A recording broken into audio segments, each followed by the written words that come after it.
Everyone, today I want to share with you some tips about preparing your resume, especially to the internship students who have no experience preparing their own resume. First tips is keep your resume short.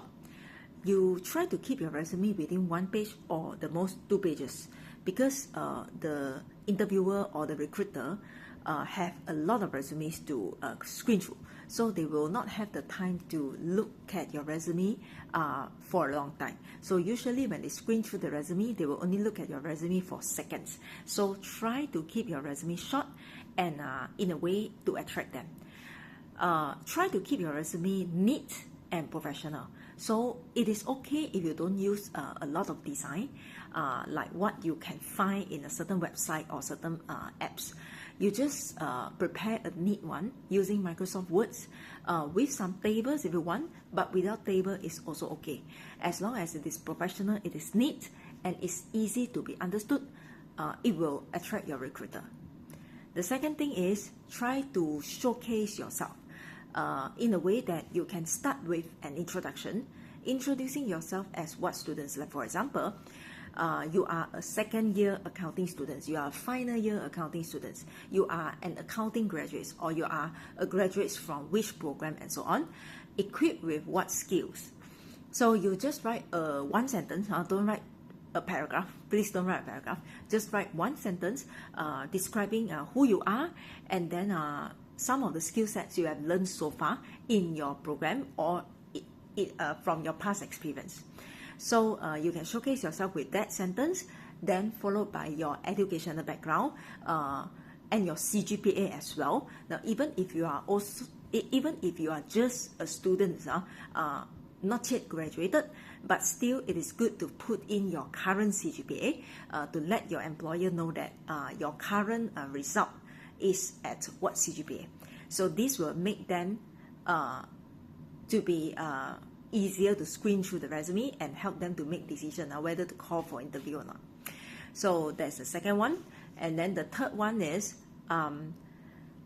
put in your co-curricular achievement. Now, when you design your co-curricular achievement, you are putting in the activities that you have gone through, activities that you have participated, but the most important thing is the achievement from the activities. So if you have achievements such as organizing an event, so put the organizing of event first, then only the participation of the event, because organizing the event will showcase your skill sets more, will showcase your achievement more than just participation. So if you organize some event, you have to put the organizing first according to the importance of position. Like for example, if you have organized as a president, organizing president before, then you should put the organizing president at the top, the first one, under the co-curricular section.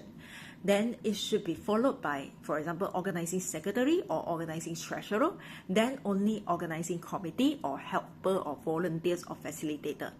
Then only it comes to participation. And you should focus more on the organizing part, because the participation part is not that significant, even though you can still list it out and to briefly describe what are the skills or what are the achievements you have from each of the events. But if you have too many participation, if you have too many events, I would suggest you to just list out some of the important ones.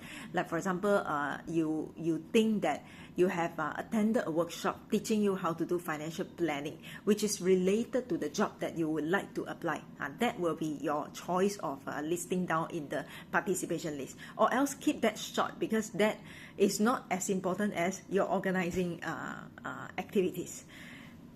You should list out the events that you have organized and prioritize your achievement. So when you list out yourself as organizing president, you need to describe what you have learned by organizing an event, by being a president in an event that you have organized.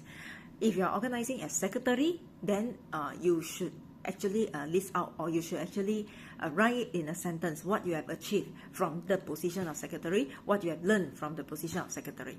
Don't put it too long as well. I would suggest in one sentence will do. Don't put it too long.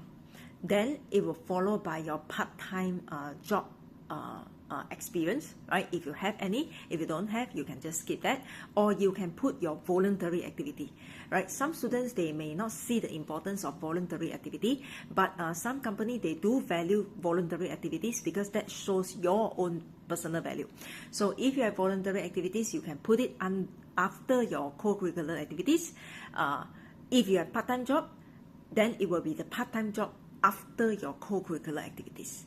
So when you list out your part-time job, you list out the position and also just one brief sentence what you have done within the job experience.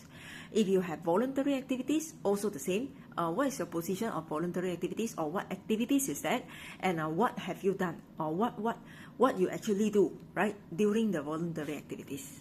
Then after that, you can end up with reference. Some students will ask me whether reference is essential.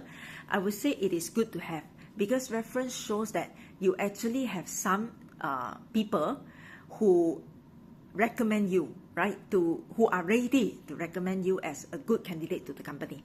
So whether you are a good candidate or not, of course they will find out from the interview, but if you put a reference, or if you put 1 or 2 reference into your resume, that actually shows that someone is ready to recommend you. So that will enhance their impression on you. So these are some of the tips for resume. Hope you have learned some, and you can always improvise your resume. You can always improve your resume when you want to look for a job. And we suggest you to relook at your resume every time when you want to apply a job, to see whether the skill sets or the activities, the co-curricular activities, the voluntary activities, and also the part-time job that you have included in your resume, does it fit to the job that you are applying? Because if it fits, then it will help you to stand a better chance to be seen by the recruiter. But if it does not fit, then you may need to adjust your resume to make it fit to the job that you would like to apply. Right? So see you next time. Hope you get some idea. Hope you get some tips how to prepare your resume.